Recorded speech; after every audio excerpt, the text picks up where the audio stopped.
The process of a website redesign can be motivational for companies. With a freshly redesigned website, you open up opportunities to provide your customers with a new experience, a new way to interact with your brand, along with the potential of getting new leads. It's easy to want to jump right into a website redesign to tell your story, create that new experience.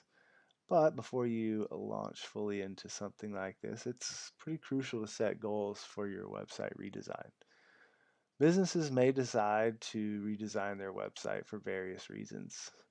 While some companies may choose to add more website functionality to meet their customers' expectations, others may include new features or convert their primary pages to search engine optimization. Every business owner should really start off by identifying their own web design objectives in order to choose what's going to work best for them and what their goals are.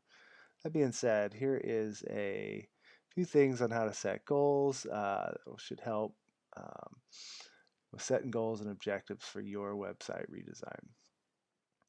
The term website redesign can mean different things based on a site's needs and objectives.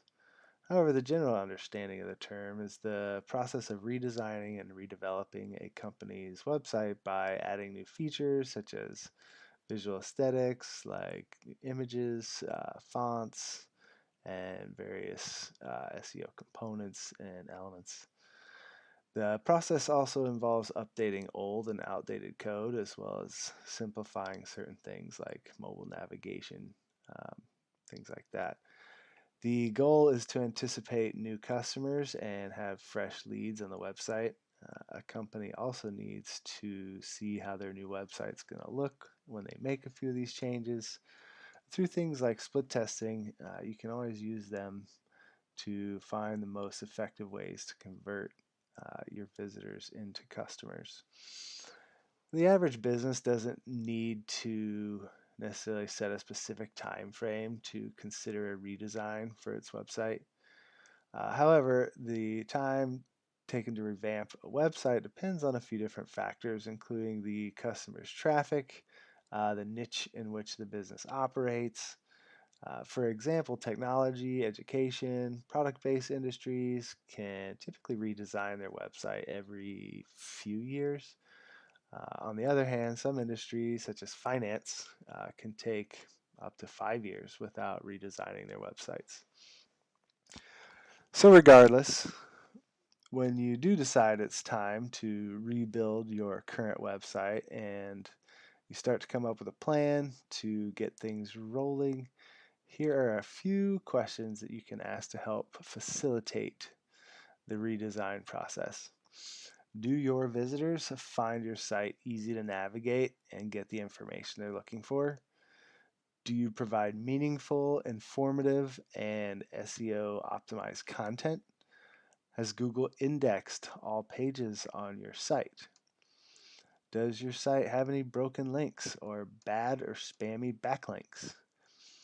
At what percentage are your visitors converting to sales? Once you've identified um, the right answers to the above questions, this is going to help point you in the right direction and be a good time to start your redesign of your website. However, building a functional website uh, starts by setting your web design objectives and goals. Again, though most people use goals and objectives interchangeably, it is important to note that the two are different terms that they do help you get to the same place. But goals tend to be big, broad, desired outcomes that you wish to achieve for the future. They include creating a leading brand in your industry, or recording a growth of 200% in 2 years, or tripling your brand's social media following by 2023. On the contrary, objectives are specific and measurable steps that gear you towards your goals, bound by a time frame.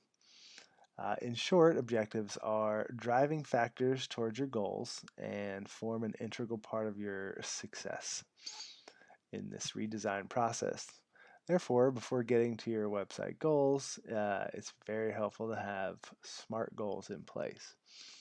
So when you're redesigning your website, remember that you're not necessarily doing it for yourself, but all the people that benefit from the use of your website, like obviously your visitors, salespeople, and people like that. Therefore, all stakeholders in the website redesign process should be involved as part of this process with larger companies.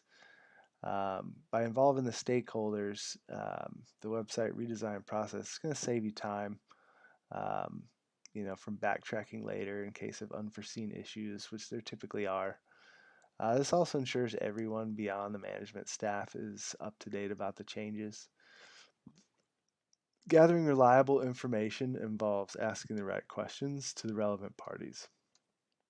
You should also review all your research findings to identify common wants and goals from different stakeholders. This ensures each person feels comfortable and is part of the redesign process. Information is mostly gathered in two ways: stakeholder surveys and goal setting meetings.